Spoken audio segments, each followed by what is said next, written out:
Well, Texas won 34-7.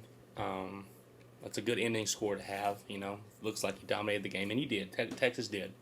They dominated this game.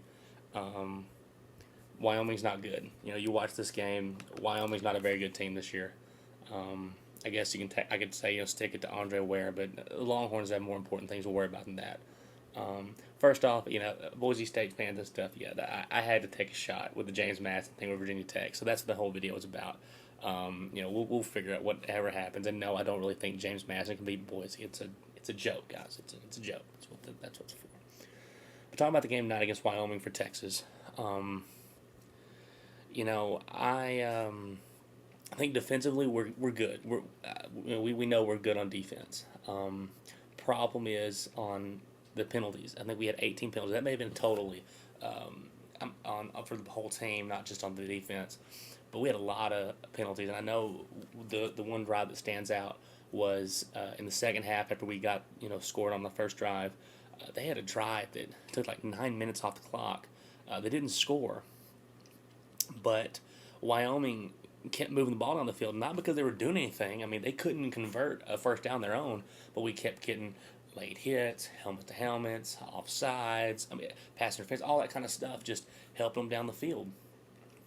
And we can't do that. We've got to be more disciplined than that, because when the Texas Longhorns play teams that are good, other than Rice and Wyoming, we'll get our tails kicked, because we got to be a lot more disciplined than that.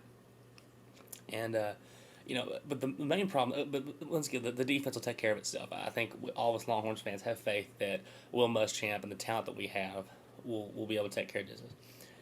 The problem that Texas is running into right now is the Longhorns don't really have an identity on offense. If you watch the game tonight, the Horns move the football, but it wasn't consistently. Like, we would take the ball to the 50 and just stall. Drives would just stall, and we'd have to punt. And when you're talking about your punter a lot and how good or bad he was kicking, in a game against Wyoming and you're the Texas Longhorns, not really the best of outings. Not to say, and it wasn't terrible. Like, it wasn't like the Longhorns sucked tonight. The Longhorns were good tonight, and they were definitely good enough to beat Wyoming and drop 34 on them. And they probably could have dropped more. We shut it down. But the thing is, we're not grading our skills on a level with the Wyoming Cowboys and the Rice Owls. We're trying to measure ourselves against the top teams in the country, and right now, a lot of them or most of them figure out what they are on offense. I can't tell you what the Longhorns are on offense. If we're a passing team, if we're a spread team, if we're a one back, I don't know what we are. And you look at it. Now, that's to say, there's a lot of great spots now. Fozzie Whitaker stepped up today, but we've had a different running back step up, so far each game. And Fozzie will probably get the start against Texas Tech next week, and then we'll probably come out of that game, talking about Cody Johnson or Trey Newton, Now, the one guy that was really a big, and he's a guy who, he'll be good at Longhorn for a while, is Mike Davis, who's a freshman wide receiver who had a 45-yard touchdown catch.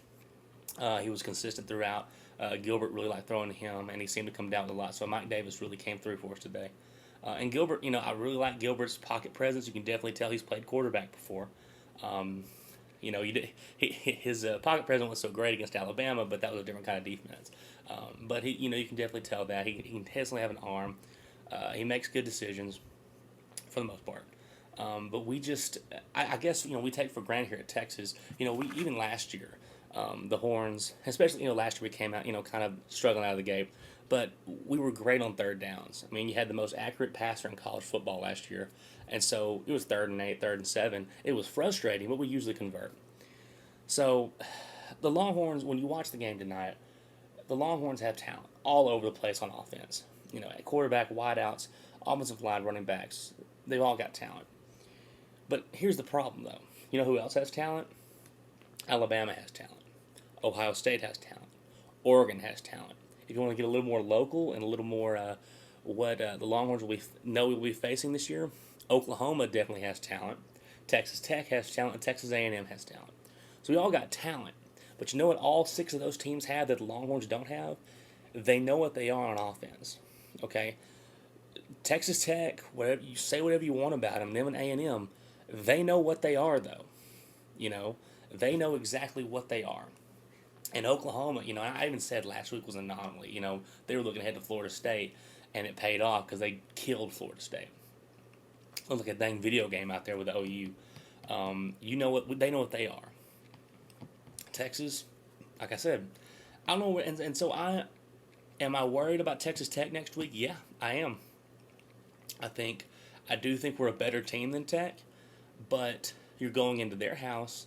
That environment's going to be just as crazy as it was 2 years ago, with a less veteran squad going in there, going up against a team, at least on offense, that brought almost everybody back with Texas Tech. What Texas is going to have to fight against next week is that initial surge, emotional surge that got Texas 2 years ago when I was there. They just came out and hit us in the mouth, and we were stumbling the rest of the game trying to catch up. Texas, this team, I don't think if this team gets behind, we'll have to see what happens. I love the response today. We're up 6-0 in the second. Wyoming, Carter Samuels runs the ball in for a touchdown, the quarterback, and right off the bat, the next drive was 4 plays, ended in a Fozzie Whitaker breaking tackle run for 38 yards for a touchdown. The next drive he had was a 45-yard touchdown pass to Mike Davis. You want to see that. Now, it's Wyoming, though.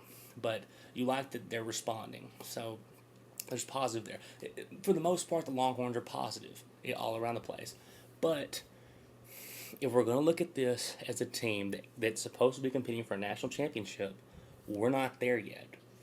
And look at, and I'll talk about Texas Tech more this coming week. It's hard to talk about Wyoming because they're not as good as the Longhorns. It's more of a tune-up game for us.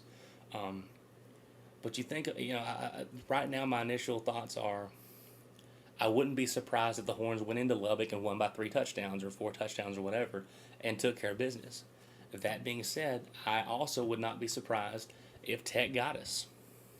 I just wouldn't. It's a more veteran squad over there, at least on the offensive side of the ball. So we'll find out. It'll be a fun week, and I'll figure out what we'll do with the Texas Tech fans this week. And then showdown in Lubbock. See what happens if we can exercise those demons from last year. But it's going to be rough, guys. So Longhorns have got to get better. But took the game today, 34-7. Happy with the victory, but a lot of question marks. Hook 'em horns, guys.